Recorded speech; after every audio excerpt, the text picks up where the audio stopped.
توجہ، تم تو ریاست مدینہ کا دعویٰ کرتے ہو، تو ریاست مدینہ تو پوری کی پوری روحانیت پر کھڑی تھی۔ ریاست مدینہ تو پوری روحانیت پر کھڑی تھی، بتاؤ اس میں کون سی بات تھی جو دنیاوی بات تھی؟ وہ تو پوری روحانیت پر کھڑی تھی۔ وہاں تو حضور نے 2 دینار، ابو داؤد شریف کی حدیث ہے، نبی علیہ السلام نے تو 2 دینار والے مکروہ صحابی کا جنازہ پڑھنے سے انکار کر دیا۔ حضور نے فرمایا اس پر قرض تو نہیں؟ کہا جی 2 روپے، آج کے سمجھے 2 روپے نہیں تو 50 روپے ہوں گے، 100 روپے، 200 روپے ہوں گے۔ تو حضور نے فرمایا اس پر کتنا قرض ہے؟ کہا جی 2 دینار۔ فرمایا تم اس پر جنازہ پڑھو، میں پڑھنے کے لیے تیار نہیں ہوں۔ ریاست مدینہ کا تو جو 2 روپے کا مقروض ہے، حضور تو اس کا جنازہ پڑھنے کے لیے تیار نہیں۔ اور یہاں ہر پیدا ہونے والا بچہ کتنے کا مقروض ہے جی؟ 1 لاکھ تو اوپر ہر بچہ مقروض ہے۔ ریاست مدینہ کی باتیں کرتے ہو، اور پھر قوم کے ساتھ یہ بھی کرتے ہو کبھی اسلام کی اگر ریاست مدینہ میں تو اسلام کی ترجمانی ہوتی تھی، اور ریاست مدینہ میں جو بولی حضور بول دیتے تھے نا، جو فرمان فرما دیتے تھے، پھر اس کے بعد بات کوئی نہیں ہوتی تھی۔ جب صلح حدیبیہ کا معاہدہ ٹوٹ گیا نا، رسول اللہ کے پاس حضرت ابو سفیان آ گئے، معاہدہ جدید جناب اس کو پھر اس کی جدت کریں، معاہدہ دوبارہ 10 سال ہماری پھر جنگ نہیں ہوگی۔ حضور نے فرمایا میں نے بندے بھیجے تھے، تم نے غداری کی اور تم نے اس وقت میری بات نہیں مانی، اب معاہدہ دوبارہ نیا نہیں ہوگا، اب معاہدہ ختم ہے۔ جب حضور کے دربار سے وہ نکلے تو سیدنا صدیق اکبر کے پاس گئے، کہا کہ آپ سفارش کریں کہ حضور ہماری بات مان جائیں۔ صدیق اکبر نے فرمایا جو بات حضور نے فرمائی ہے نا، بات وہی ہوگی۔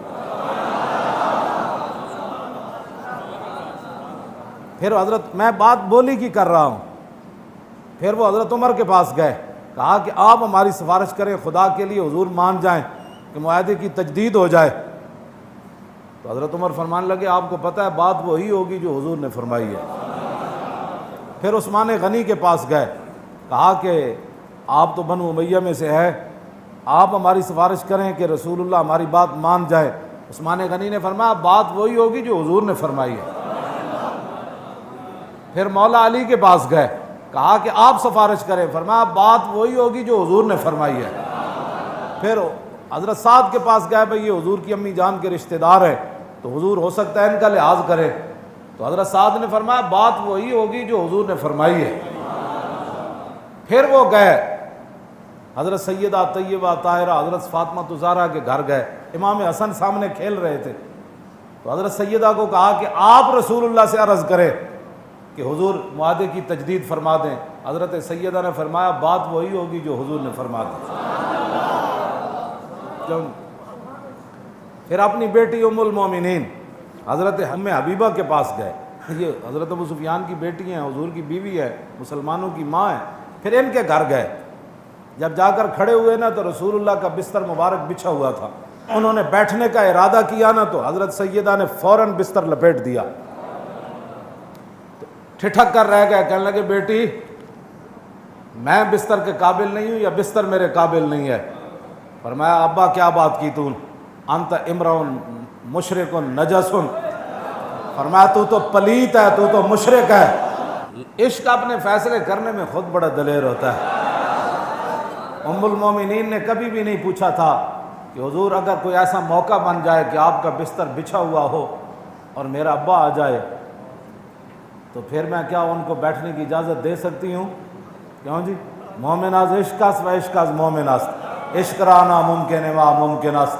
ام المومنین کی وہ جو محبت رسول تھی، اس نے یہ فیصلہ کیا، آپ نے بستر لپیٹ کر فرمایا ابا جی آپ پلیت ہیں، آپ مشرک ہیں، جانتے ہیں یہ بستر کن کا ہے؟ بس لوگ کہتے ہیں جناب یہ بڑی تشددانہ باتیں کرتے ہیں، یہ بہت آگے نکل جاتے ہیں۔ میں نے کہا ایک طرف بیٹی کھڑی ہو، ایک طرف مکے کا سردار ہو، اور حضور کے بستر کا یہ احترام ہے تو حضور کی ذات کا کتنا احترام کرتے ہیں۔ یہی ہمارا دستور ہے لبیک کا۔ ہاں ہمارا کوئی مقصد کوئی نہیں ہے کہ جناب کوئی کسی کو ڈر پڑا ہوا، ڈر تو ان کو پڑا ہوا ہے دین کا۔ میرے جیسے ویل چیئر پر بیٹھے بندے سے کسی کو کیا ڈر ہو سکتا ہے؟ ڈر تو ہے ان کو دین کا۔ ہاں وہ دین کا ان کو ڈر پڑا ہوا ہے کہ دین آ جائے گا تو پھر عمر بن عبدالعزیز کے پاس پھر ایک ہی سوٹ ہوگا۔ ہاں جی پھر عمر بن عبدالعزیز کے پاس پھر ایک ہی سوٹ ہوگا، پھر عمر بن عبدالعزیز کی بیٹیاں پھر پیاز سے روٹی کھائیں گی، پھر 8 صوبوں سے زکوٰۃ تو پھر واپس آتی ہے نا جناب۔ ان کو اصل ڈر ہے دین کا، اور اس دین کی یعنی اس ڈر کی آڑ میں کبھی داڑھی کے خلاف بات کرتے ہیں، کبھی پگڑی کے خلاف بات کرتے ہیں، کبھی ایک مذہبی گروپ پاکستان تو بنا ہی نا مذہب کے نام پر ہے۔ تم پاکستان کی کیا باہر جا کر ترجمانی کرتے ہو کہ ایک مذہبی گروپ جو ہے وہ ایسا ہے، تو پاکستان تو بنا ہی لا الہ الا اللہ محمد الرسول اللہ کے نام پر ہے۔ اس نعرے کو نکال دو تو پاکستان کا وجود کیا رہ جاتا؟ تم جتنا مرضی یہود و نصارہ کو خوش کرو، یہ ہم تو بار بار کرتے ہیں لیکن اس قوم کو سمجھ نہیں نہ آتی۔ حضور نے فرمایا جب بندہ گناہ کرتے کرتے اس کا دل سیاہ ہو جائے نا تو پھر کل کوز مجیخن، حضور نے فرمایا پھر اس برتن کی طرح اس کا دل ہو جاتا ہے جو اوندا پڑا ہو۔ اس پر مولوی خادم کی تقریریں کیا اثر کریں گی؟ جو برتن اوندھے کی طرح منہ لے کر جو ہماری باتیں سنتا ہے جی، اس حضور نے فرمایا اس کی لا یعرف معروفا ولا ینکر منکرا، فرمایا جب بندہ ایسی حالت میں چلا جائے نا تو اس کے نزدیک اچھائی برائی کوئی حیثیت نہیں رکھتی۔ تو ایسے لوگوں کو ہم نہیں سمجھا سکتے۔ صحابہ کے تو بات ہی وراء الورا ہے۔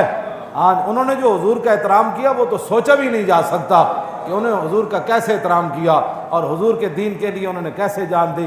اور میں نے جو آیات پڑھی ہیں وہ بھی رب نے فرمایا ایمان والو کیا میں تمہیں ایسی تجارت نہ بتا دوں؟